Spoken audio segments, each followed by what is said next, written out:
শ্বশুর মারা গেছে 30 বছর আগে, সবে বরাতে রাত্রিবেলা তাদের রুহগুলো বাড়িতে আসবে, ছাদের উপরে ওই জন্য রেখে এসেছে, এসে খেয়ে যাবে। এগুলো হচ্ছে কি হচ্ছে না?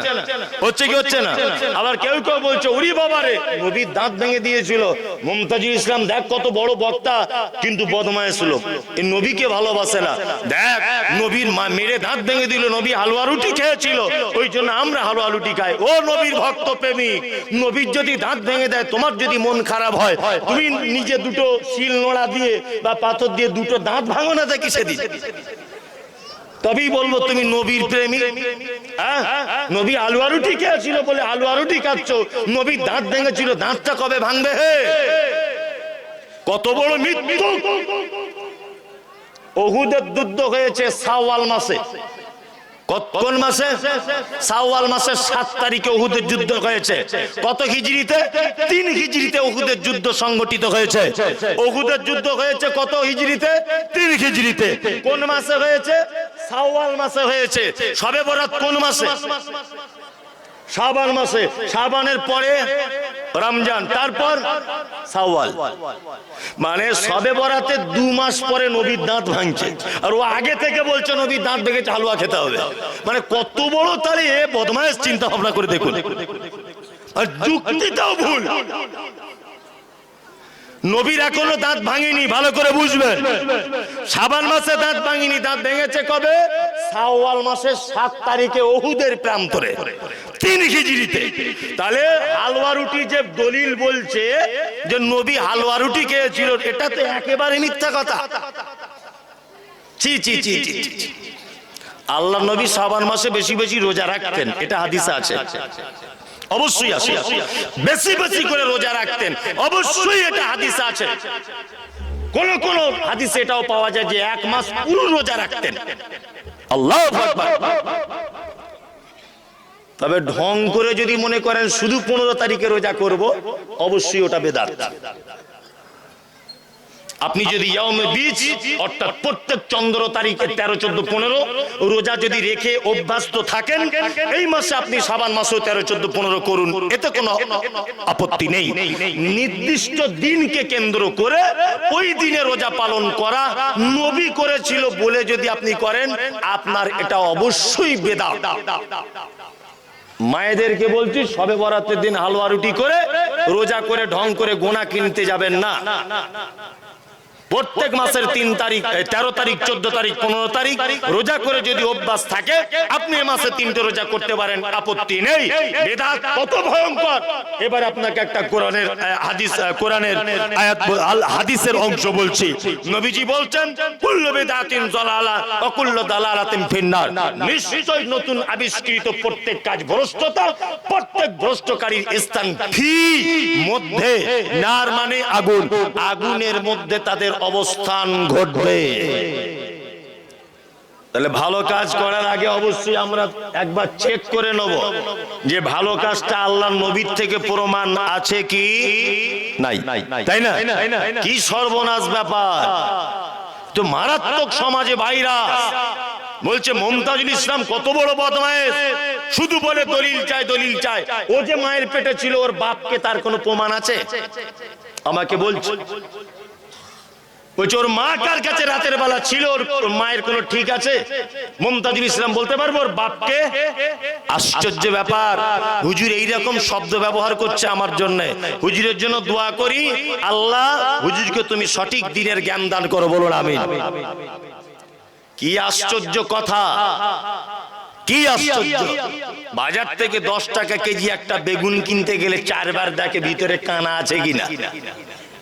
500 টাকার নোট দিলে 4 বার দেখে, ওরে বাবা গান্ধী বাবু আছে তো, দেখি কি দেখি না। তা 5 টাকা কেজি বেগুন কিনে যদি 4 বার দেখা লাগে, 5 টাকার নোট যদি 4 বার দেখা লাগে, বন্ধু আপনি যে আমল করে জান্নাত যেতে চাইছেন, একবার দেখা লাগবে না আমার নবী করেছিলেন কি না? দেখা লাগবে কি লাগবে না? লাগবে। অবশ্যই আমল করুন, তবে নবী যেটা করেছেন ওটা করুন। নবীর বাইরে করতে যাবেন না, হিতে বিপরীত হয়ে যাবে। এটা যদি হযরত ওমরের মতো যুগ হতো, এদেরকে সব ফাঁসির মঞ্চে ঝোলানো হতো। এই জিলাপি হুজুর যত আছে সমাজে, এদের সব ফাঁসি দিয়ে দেওয়া হতো। আল্লাহু আকবার। আপনাকে একটা গল্প বলছি, শিক্ষণীয় শুনুন। বাদশাহ শাহজাহানের নাম শুনেছেন? এটা মন দিয়ে শুনুন তো, লড়াচড়া করবেন না। বাদশাহ শাহজাহানের কাছে একটা লোক এসেছে, এসে বলছে, না এসেছে লোকটা কাঁধে আছে তার একটা বাঁক। বাঁক বুঝেন? ওই পানি টানি আগেকার দিনে বইতো, মাঠ থেকে ধান আনতো, কি বলে আপনাদের? বাহক বলে তো, বাহক। তা এক দেশের বলি তো আর এক দেশের গালি, তাই না? এক এক জায়গার এক এক রকম। আমি অনেকদিন আগে একবার বাংলাদেশে জলসা করতে গিয়েছিলাম, তখন প্রথম যাচ্ছি বাংলাদেশে। এবছর তো বাংলাদেশ সরকার আমাকে ঢুকতে দিল না, আপনারা দেখেছেন সোশ্যাল মিডিয়াতে। আমি বড় অপরাধ করে ফেলেছি হক কথা বলে, এই জন্য আমাকে ঢুকতে দেওয়া হলো না।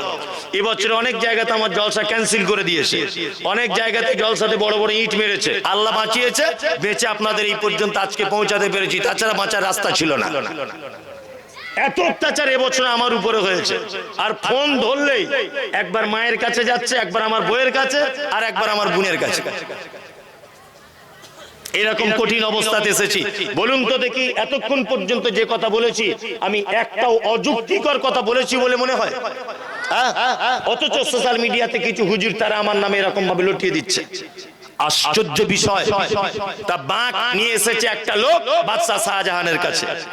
ভালো করে বুঝবেন গল্পটা। বাঁকের একদিকে আছে একটা খাঁচা, তার ভিতরে আছে একটা পাখি, আর একদিকে আছে একটা খাঁচা, সেই খাঁচাটা ফাঁকা। খাঁচা বুঝেন তো? বুঝেন? মানে ডিস্টার্ব হতে পারে ভাষাগত, হয় না তো? ঠিকই আছে। তা খাঁচা, তা বাদশাহ শাহজাহান ওই লোকটাকে বলছে, এই তোমার একটা খাঁচাতে পাখি আর একটা খাঁচা ফাঁকা কেন? তখন লোকটা বলছে, জাহাপনা, এই যে খাঁচাটা ফাঁকা দেখছেন এটা খাঁচা নয়, এটা পাখি ধরা ফাঁদ। আর যেটা পাখি দেখছেন এটা অরিজিনাল খাঁচা। তা বলছে তুমি কি করো? বলছে আমি কি করি, এই পাখিতে যে খাঁচাতে আছে এই খাঁচাটা জঙ্গলের গভীরে আমি রেখে আসি, আর পাশে রেখে আসি ওই ফাঁদ খাঁচাটা, আর পাখিটা নিজে কুহু কুহু কুহু এরকম করে ডাকে, আর ওর স্বজাতির পাখিরা ওর সঙ্গে দেখা করতে এসে ওই ফাঁদের ভিতরে বন্দী হয়ে যায়, আর আমি ধরে বেশ মজা করে কুপ্তা করে খাই। বাদশাহ শাহজাহান বলছে তাই? বলছে হ্যাঁ। বলছে ওই পাখিটাকে এখানে আনো। পাখিটাকে নিয়ে এসেছে। বাদশাহ শাহজাহান বলছে তলোয়ারটা দাও তো। তলোয়ারটা দিয়ে পাখিটাকে টুকরো টুকরো করে কেটে দিয়েছে। পাখির মালিক তখন কাঁদতে কাঁদতে বলছে, বাদশাহ কি সর্বনাশ করে দিলেন আপনি, আমার রুজি রুটির ব্যবস্থাটাই নষ্ট করে দিলেন, পাখিটাকে মারলেন কেন?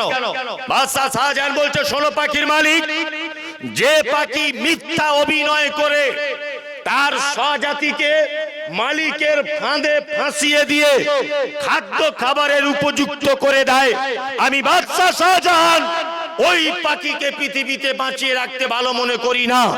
আমিও মুমতাজুল ইসলাম বলছি, যারা হুজুরের ভ্যাক করে, বড় পাঞ্জাবি পরে, মাথায় টুপি দিয়ে, সবুজ কালারের বড় 12 হাত পাকড়ি পরে জাতিকে যারা বেদাতের ভিতরে ঢুকিয়ে দিয়ে, শিরকের ভিতরে ঢুকিয়ে দিয়ে জাহান্নামের পথে নিয়ে চলে যাচ্ছে, আমি মুমতাজুল ইসলাম বলছি, এ যুগ যদি হযরত ওমরের মতো হতো, এ জামানা যদি হযরত উসমানের খলিফার পথ যদি থাকতো, এ জামানা যদি আবু বকরের হতো, অবশ্যই এই 2 নম্বরের হুজুরকে জেলখানাতে ভরে রাখা হতো, আর না হলে ফাঁসির কাস্টে ঝুলিয়ে দেওয়া হতো। কারণ মিথ্যা অভিনয় করে জাতিকে জাহান্নামের পথে নিয়ে যাচ্ছে। মিথ্যা কথা বলে, ডাহা মিথ্যা কথা বলে, কত বড় বদমাইশ। আল্লাহকে ডাইরেক্ট পাওয়া যায় কি যায় না? যায়। হুজুর বলছে ডাইরেক্ট পাওয়া যায় না, মাধ্যমে তবে পেতে হয়। মানে আমার বাপের কবরে এসো, বড় একটা চাদর চড়িয়ে দাও, আমার বাপ তোমাকে জান্নাতে নিয়ে যাবে। তোমার বাপই তো কিয়ামতের মাঠে নৌকা চালাবে, ও কাকে বাঁচাবে? আশ্চর্য ব্যাপার। কেউ কিয়ামতের মাঠে কাউকে বাঁচাতে পারবে না। গোটা কিয়ামতের মাঠ কেমন পরিস্থিতি হবে আল্লাহ কোরআন মাজিদে বলছেন, ইয়াউমা তারাউনাহা তাযহালু কুল্লু মুরজিআতিন আম্মা আরজাত ওয়া তাযাউ কুল্লু যাতি হামলিন হামলাহা ওয়া তারান নাসা সুকারা ওয়া মা হুম বিসুকারা ওয়ালাকিন্না আযাবাল্লাহি শাদীদ। কিয়ামতের মাঠে একদম গর্ভবতী মা তার বাচ্চা এমনিতেই হয়ে যাবে, বুঝতে পারবে না। কিয়ামতের মাঠে দুগ্ধ দানকারিনী মা তার বাচ্চাকে দুধ পান করাতে ভুলে যাবে, মানুষগুলিকে দেখতে পাওয়া যাবে মাতালের মতো তারা ঘুরছে। আল্লাহ বলছে আমা হুম বিসুকারা, একদিনও তারা মদ পান করেনি, ওয়ালাকিন্না আযাবাল্লাহি শাদীদ, আমার কঠিন আযাবের ভয়ে তারা থরথর করে কাঁপবে মাতালের মতো করে। সমস্ত মানুষ যাবে আদম আলাইহিস সালামের কাছে। আদম আলাইহিস সালামকে গিয়ে বলবে যে আপনি তো আবুল বাশার, আপনি তো সারা পৃথিবীর সমস্ত মানুষের পিতা, আপনি আমাদের জন্য একটু সহযোগিতা করুন। আদম আলাইহিস সালাম তখন বলবেন যে আমি আমার বেটা, নিজের বেটা মার্ডার কেসের আসামি, আমি আল্লাহর দরবারে কি করে মুখ তুলে কথা বলবো? আদম পৃথিবীর সবথেকে আদি পিতা আমাদের, তিনি নবী প্রথমেই।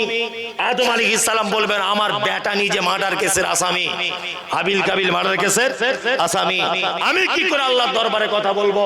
মানুষ ঈসার কাছে যাবে, ঈসা বলবে আমি বড় বিপদে আছি, কারণ হচ্ছে এই আমাকে মানুষেরা আল্লাহর পুত্র বলে দিয়েছে, তাই না? সব নবীরা এরকম ভাবে ফেরত দিয়ে দিবে।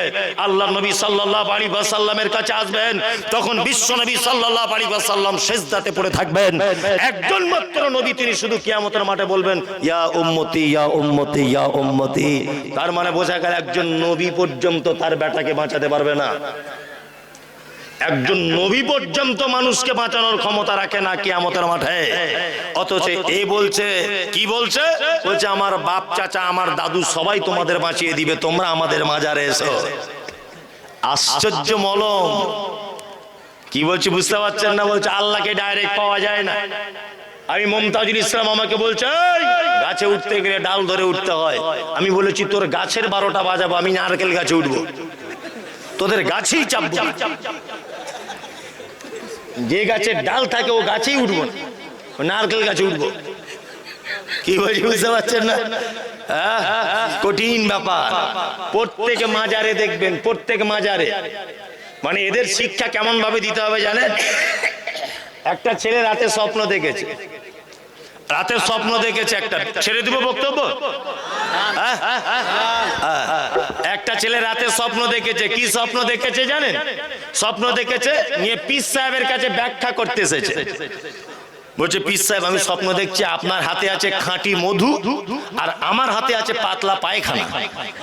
পীর সাহেব তখন বলছে দেখবি না আমার কেরামতি কত, তোর হাতে পায়খানা তো হবেই, তুই মুরিদ আর আমি পীর, তোর থেকে আমার দাম তো বেশি হবেই, আমার হাতে ওই জন্য মধু।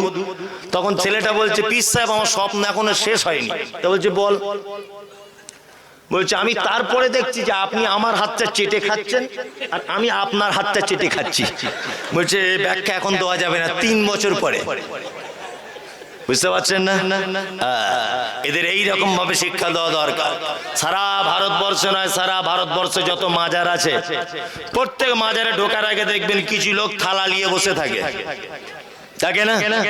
লা ইলাহা ইল্লাল্লাহ, আব্বা দুটো ভিক্ষা দাও। লা ইলাহা ইল্লাল্লাহ, কানা খোড়ার আল্লাহর রাস্তায় ভিক্ষা দাও। আল্লাহকে দাও, আমাকে দাও, আল্লাহকে পাবে।